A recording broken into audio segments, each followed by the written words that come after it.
Apat na klase ng kutob ng kapariha na totoo pala at hindi dapat binabaliwala. 1. Kung pakiramdam mo ay mamali sa inyong relasyon, dapat ay mag-isip ka na.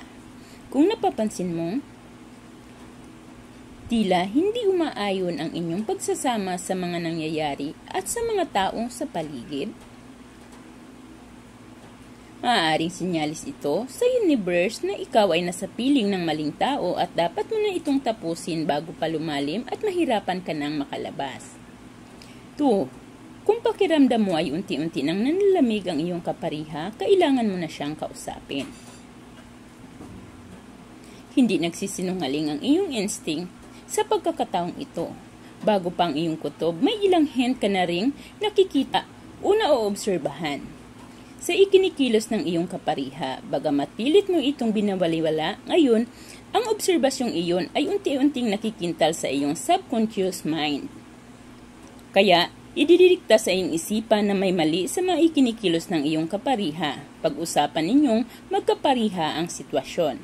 Maaaring may pinagdaanan ng iyong kapariha. Dapat ay maging open kayo sa isa't isa.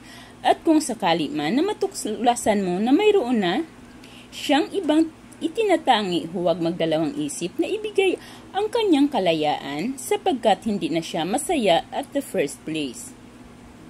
4. Kung pakiramdam mo ay hindi ka na komportable sa iyong kapariha, panahon na upang pag-isipan kung itutuloy pa ang pakikisama sa kanya.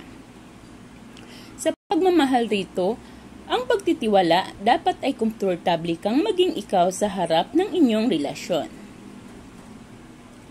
Kung hindi mo ito magawa, sinyalis na hindi siya ang tao para sa iyo. Magkakaroon kayo ng maraming pretensyon sa inyong pagsasama. Tandaan, ang mabungang relasyon ay pundasyon sa pagtitiwala. Kung pakiramdam mo ay hindi dapat pagkatiwalaan ang iyong kapariha, panahon na upang unawain at siyasatin mo ang status ng inyong pagsasama. Kung mahal mo ang isang tao, dapat open kayo sa isa't isa, ngunit kung napapansin mo na tila may wall sa pagitan ninyong dalawa, dapat mag-isip ka na kung ipagpatuloy pa ang pakikipagrelasyon sa taong ito.